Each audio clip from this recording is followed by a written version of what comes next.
34. 34 times 5. Ayun natin sa mat eh. 4 times 5. Naka 170 turn tayo. Naka 170 rin tayo kanina. Ibig sabihin, ang isang ikot niya ay naglalaro sa 1 volt. Ang isang ikot.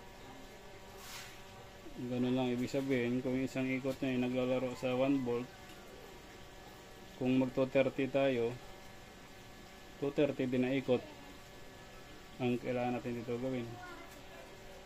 So, kung 170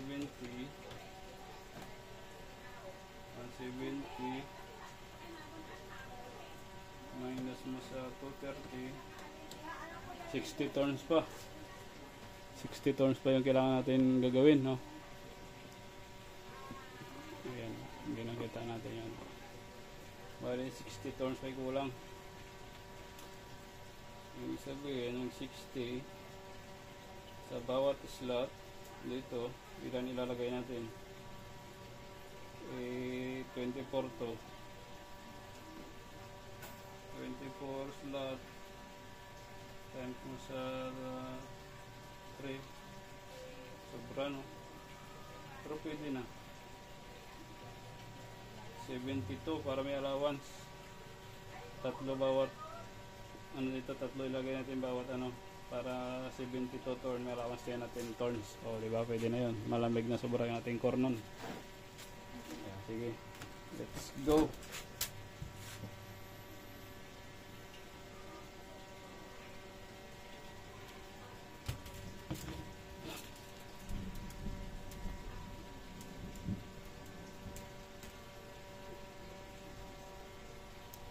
Dito agad tayo. Dalawang turn dito. Dalawa ba? Tatlo. Tapos dito ulit.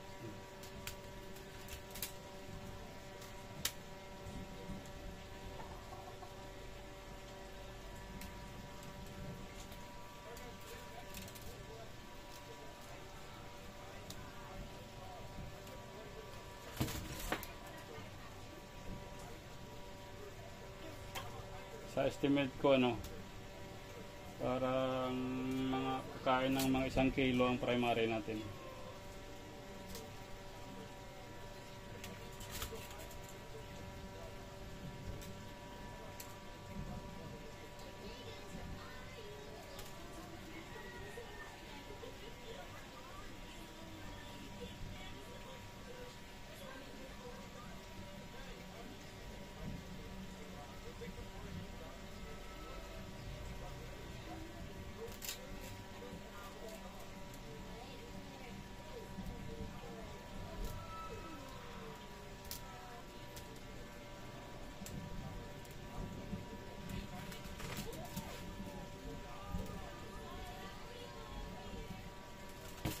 Pagdating sa ganito, kailangan yung paghigpit natin ng wire ay pictos lang para hindi masugatan, no? Kasi wala na tayong nilagay na insulation sa pagitan nila, no? Kaya dapat ano lang, pictos lang yung paghigpit natin, no? Para hindi masugatan yung wire na pinapatungan itong second layer natin.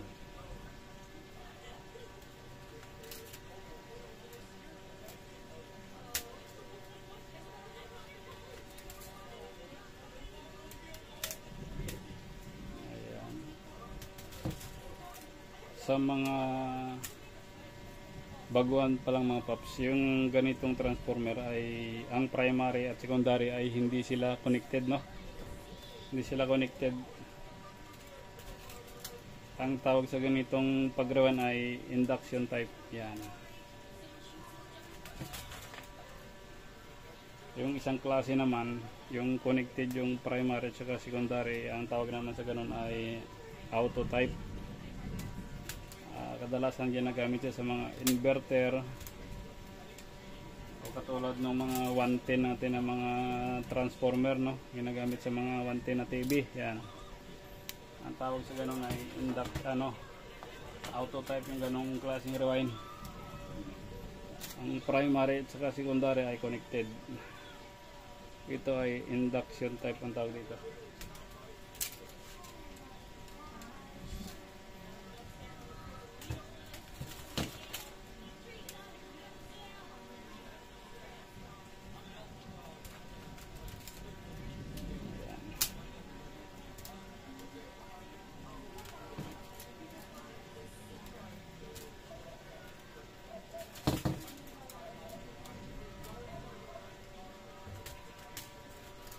Medyo magastos talaga sa tanso.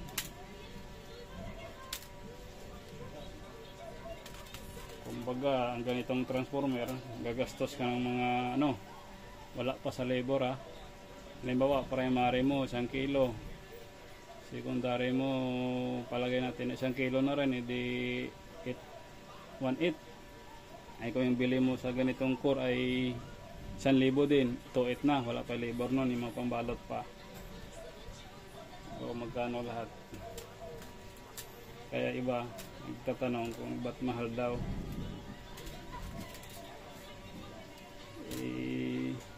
Kwentahin mo na yung materials para malaman. Kadalasan sa ganito, pag raway nito, pag sa kanya yung materials, 1.5 yung labor. Labor lang, kasama materials. Yan.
Ayan, malapit na.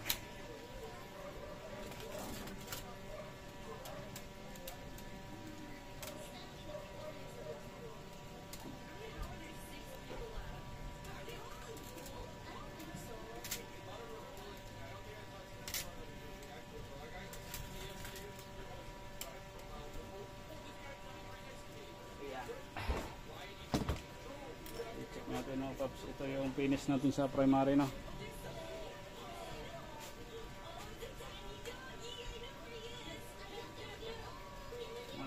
Una natin siya ng kung tama ano ba.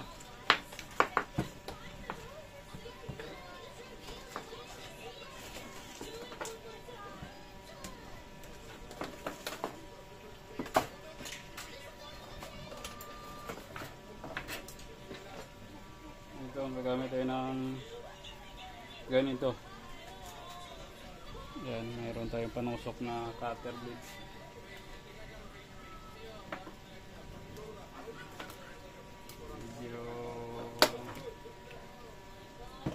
Delikado pag hindi ka master sa kuryente. Wala, hindi ka takot sa kuryente at minsan masagi natin yung live. Kaya kung takot ka sa kuryente, huwag ka nang mag-technician dahil di baka ikapahamak mo pa. Ito natin ilagay ito, no? Ayan.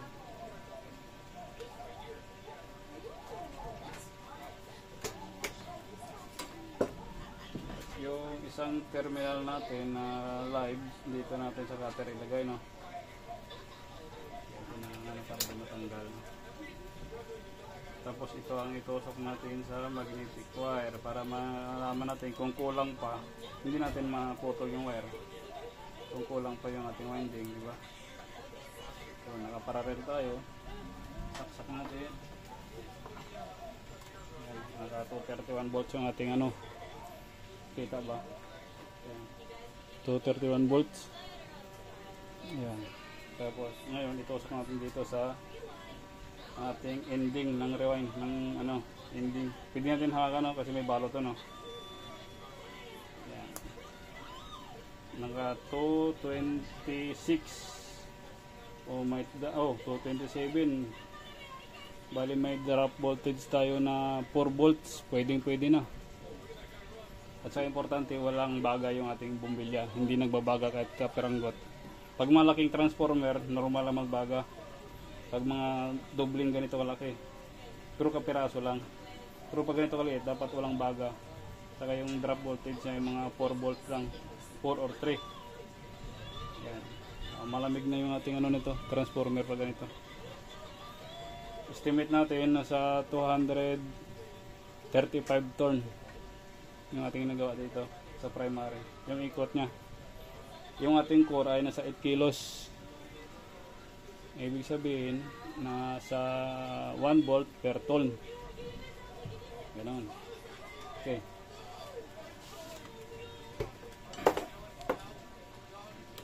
Balik abangan yung mga paps, yung sunod natin na i-upload yung ano, yung sa secondary side naman. Kasi kung lahatin natin, napakahaba ng video, no. Makatama rin na manood yung iba. Saka pa subscribe na rin mga paps sa ating channel para lumago tayo. At ganahan tayo magbigay ng ano, tutorial. Hindi naman tayo expert talaga, pero sa mga baguhan nakakabigay tayo ng ano, kunting idea. Yan lang mga paps. Maraming salamat. Thank you.